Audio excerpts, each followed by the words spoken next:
Hi everyone, hope you're well. Today I've been making a rear fender extension and tested my regulator, which is burnt out, but we'll go through that in a second. I'll just show you the rear fender first. Basically on the standard, the way it is standard, this isn't here, and it is quite a large gap down to the swing arm, which means all the mud and stones and crud is just going to be going towards the rear shock. And after all the work I've done, I wanted to try and protect it a little bit. Plus, I'm going to be upgrading that rear shock at some point in the future. Maybe a Nitron or Hyperpro, I'm not sure, probably Nitron. But anyway, the rear extender to cover that, it's just a 3mm thick sheet of rubber from Amazon. It's 150mm by 150mm. I'll put a link in the description. It's only about £5. All I did was rounded the corners off by putting a tube of silicone, like the bottom of a tube of silicone on it, and just cutting around that with a razor blade just to sort of neaten it up a little bit on the bottom. Left the top corners square, and then just marked it off with some brightly coloured electrical tape on the front and the back, and then that way on the back I could check that it was level, so I made sure that the tape was level both sides, and that way when you're putting it up to mark the holes, you can make sure that it's level so it's all nice and even. Again, I used a leather hole punch to punch the holes in the rubber, and then I just drilled through the rear fender. If it doesn't work out, or if I want to get rid of it or whatever, all I've got to do is take these out and just put some rubber grommets in, and you won't even notice it. These little screws or bolts, I'm going to change these to black ones. I've already ordered them on Amazon, so I'll put the link in. They're just M6 10mm long, and on the back, I can't really show you because the light, but on the back, instead of just having a straightforward bolt, I've put a rubber tap washer there, so that it's rubber up against the plastic this side and rubber up against the plastic this side, so that way the plastic rear fender, the original part, shouldn't be under any strain or stress, and it shouldn't cause it to crack. So yeah, it's just a nice cheap little kind of upgrade, and once these are black, I think that's going to look quite standard. So it's another little thing.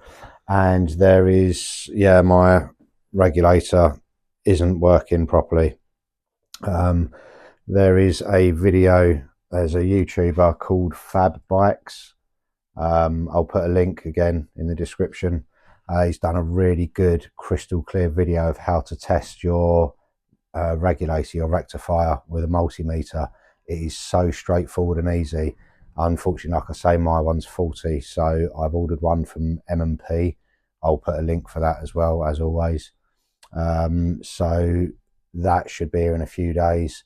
What I'm going to do is relocate it. You can buy a bracket for £28 or €28 that goes here, and then the regulator or rectifier sits here, and the standard cables still go into the plugs. They still reach here. I'm going to actually make a plate myself because I just enjoy doing it, and I've got the riv nuts so that it can be screwed on. And my friend Steve, who owns an RDO3, or he owns two RDO3s, he keeps a spare rectifier with him just in case, which is a good idea for holidays. So what I'm going to do is obviously have the one that's plugged in here, and then my spare one I'm just going to mount back in the original place, because obviously it's the perfect place to keep it. On top of that, if this new one was to fail, if the one mounted here was to fail, I don't even have to undo anything. I can just undo the plugs, plug the new one in, and if it's the connector that fails, because these are quite a known fault for melting, just in case that goes, I'm going to keep a couple of electrical like crimp connectors with me, just a couple of like straight connectors, and I don't know, like a Leatherman or pair of pliers in my toolkit. And that way I should be able to just cut the wires, crimp them together, and it should be enough just to get me home until I can solder it.